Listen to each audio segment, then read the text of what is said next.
Alright guys, macam biasa sebelum kita start, kita nak baca komen daripada nakama kita. First datangnya daripada Kamba96. Kunci utama adalah 200 tahun daripada Gorosei. 200 tahun dahulu Sun God Nika, Warrior of Liberation pernah muncul. 200 tahun dahulu Ancient Robot di Egghead pernah menyerang Marijoa. 200 tahun dahulu buah Devil Nika Nomi pernah awaken. Pendapat aku 200 tahun lepas pernah terjadi perang besar antara World Government dengan Clan D atau seseorang. Cuma persoalan terbesar adalah siapakah beliau? The previous Warrior of Liberation, Roger? Bukan, sebab Roger baru 20 tahun lepas. Joy Boy? Lagilah bukan, sebab Joy Boy 800 tahun lepas. Jadi siapakah Warrior of Liberation 200 tahun yang lepas? Dan satu lagi, Toki datang daripada 800 tahun lepas, sehingga beliau settle ataupun berhenti merentas masa 20 tahun lebih awal kerana bertemu Oden. Adakah Toki mengenali Joy Boy? Adakah tindakan Toki yang merantau hampir 800 tahun ke depan kerana perintah Joy Boy? Terlalu banyak persoalan dan ada emoji kelakar, emoji ketawa sampai menangis kan. Alright, seterusnya datangnya daripada Daniel Rahim HP9SR. Saya rasalah kan idea palatau saya. Berkemungkinan Vegapunk dapat lari dengan Luffy. Dia orang bagi Vegapunk dekat Revolutionary Army sebab Vegapunk je boleh pulihkan Kumar. Wah, saya rasa perlawanan ini akan fight sebab kita tak tahu lagi Kizaru punya awakening. Kalau Luffy menang pun mungkin Luffy akan jadi macam dekat Wano, sekadar palatau je. Manalah tahu lepas Revolutionary Army akan turun balik dekat Marijoa untuk revenge balik apa yang Tenryubito buat dekat Kumar. Kat situ haraplah dapat tengok perlawanan. Seterusnya datangnya daripada Mesut Ozil. Ni pendapat aku je. Aku rasa robot tu akan join Luffy. Robot tu dulu adalah robot Joy Boy. So selepas Joy Boy hilang, robot tu dah tak berfungsi kerana tiba masanya robot itu bangkit lagi setelah mendengar degupan jantung dari Sun God Nika, Joy Boy Luffy. What up gang, Malaysia, Indonesia, Singapura, Brunei. Assalamualaikum, it's your boy Kimiskop Verto and welcome back to my channel yang semestinya hanya akan berkenaan dengan One Piece. So guys, sebelum ni bukan satu tapi dah dua part aku terangkan dekat korang yang sebenarnya Shanks memangnya bukanlah seorang karakter yang jahat. Walaupun ada sesetengah fans menganggap Shanks adalah villain dalam dunia One Piece ini disebabkan momen ketika Shanks bertemu Gorosei dan momen ketika Shanks claim yang dia mahukan One Piece. Dan berkenaan dua momen ini juga aku dah huraikan dengan panjang lebarnya pada dua video sebelum ini. Jadi korang boleh tengok video tersebut setelah ini bagi yang masih belum tengok lagi. Thank you so much gang. Walaupun dah dua video aku terangkan, tapi aku nak tambah lagi beberapa poin yang cukup menarik. Dan bagi aku poin kali ini memang strong untuk membuktikan yang Shanks sememangnya karakter yang dimahukan oleh setiap fans One Piece, iaitu Shanks memangnya seorang yang sangat baik. Okay, first, apabila kita sebut dan bercakap sahaja tentang Shanks, mesti kita akan ingat yang Shanks ini seorang yang sangat hebat kerana dalam cerita One Piece bagi aku tak ada seorang pun yang mampu menandingi hype untuk Shanks ni. Disebabkan momen-momen yang ada Shanks semuanya sangat epic, seperti Shanks datang hentikan Marineford War, dan satu lagi ketika Shanks gunakan Kamusari mengalahkan Captain Kidd, di mana teknik itulah teknik yang Goldie Roger gunakan ketika Roger pelantingkan samurai gila tu kan, Kozuki Oden, hanya dengan satu hencutan. Lepas tu ada satu lagi momen di mana setelah tamatnya Raid on Onigashima kan dekat Wano tu, tiba-tiba datang pula si bacol Admiral Ryukugyu Aramaite tu kan. Sekali kena haki daripada jarak jauh. Momen tu memang kita tak boleh nak lupakan dan antara top 10 momen yang terhebat yang pernah kita baca kat dalam manga lah bagi aku. Tapi korang mungkin ada pendapat yang berbeza. Tapi bila kita sebut sahaja tentang kehebatan Shanks ni, tentunya pengorbanan Shanks ini juga sangat luar biasa sehingga dia sangat disukai dan menjadi favoritas banyak fans. Walaupun Shanks ini jarang dimunculkan dalam manga One Piece, bahkan World Cup 4 tahun sekali dah ada, Shanks lagi dahsyat. Kadang-kadang 6 sampai 7 tahun barulah dia nak keluar. Itu pun tahun lepas dia rajin keluar sebab ada Red Film. Kalau tidak, Oda simpan lagi lah watak Shanks ni untuk 10 kali raya haji.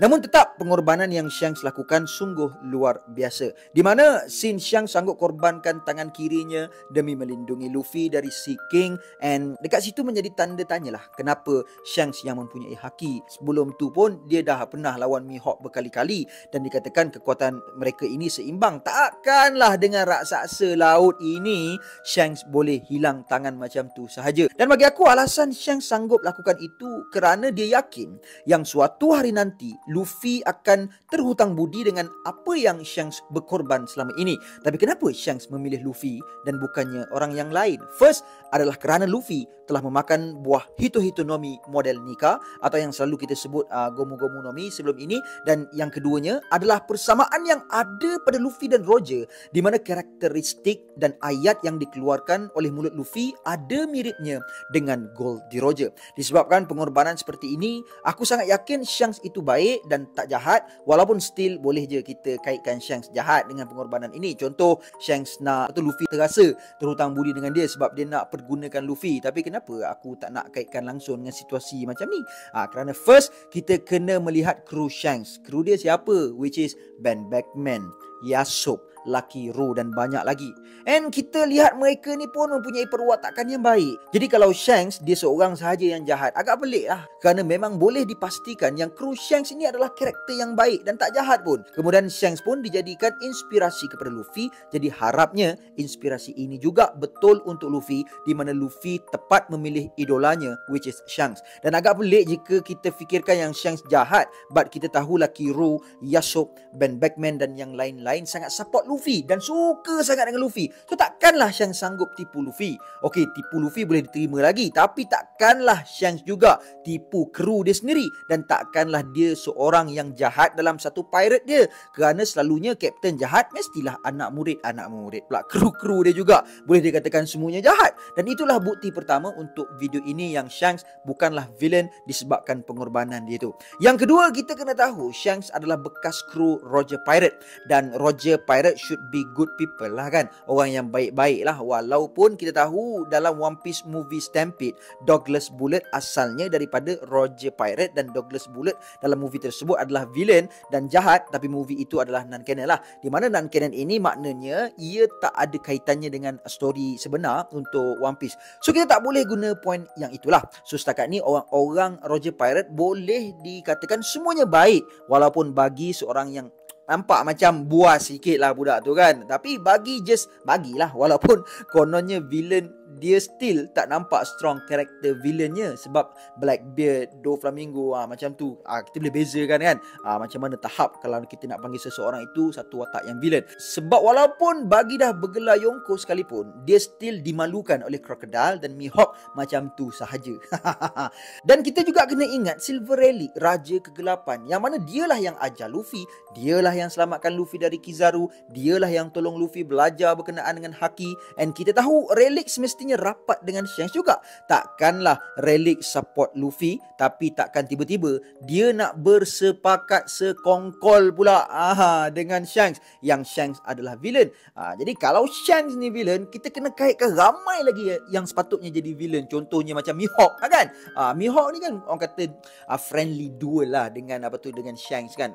Tapi Mihawk ni sanggup untuk mengajar Zoro teknik-teknik berpedang. Lepas tu Ben Beckman, Yasop tu siapa? Bapa kepada Usopp. Usopp tu siapa? Usopp tu adalah salah seorang nakama daripada Luffy. Begitu jugalah dengan kalau kata Shanks ni jahat, Relic tu mesti jahat. Tapi kalau kata Relic tu jahat, kenapa Relic sanggup untuk ajar Haki kepada si ni bakar Senchu ni kan? Dan begitu jugalah dengan Crocus yang awal-awal lagi tunggu dekat Twin Cape tu kan. Jadi kat sana kita ada teori kat sana tu lah. Tapi yang benda tu kita tak mau cerita dalam video ni lah. Jadi agak tak make sense lah dekat situ, yang mana Shanks adalah asal Roger Pirate tapi dia seorang yang jahat. Jadi aku memang yakin dengan keadaan macam ni sudah cukup untuk membuktikan yang Shanks adalah orang yang tepat dijadikan oleh Luffy sebagai idolanya, di mana Shanks merupakan Yonko tapi bukan sebagai salah seorang Yonko yang jahat. Walaupun point video ini simple saja dan tak strong macam point dekat dalam dua video sebelum ni, tapi aku berani jamin point ini cukup kukuh dan lebih mudah untuk diterima dan mudah untuk didigest, mudah untuk difaham dan disetujui oleh sesiapa pun.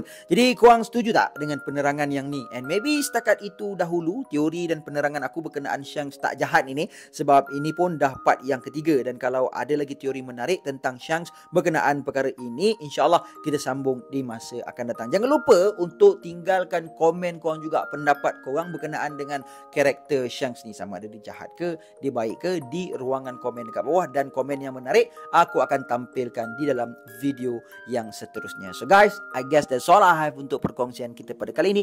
See you guys in the next content, and until then my gang, there is no God except Allah. Assalamualaikum warahmatullahi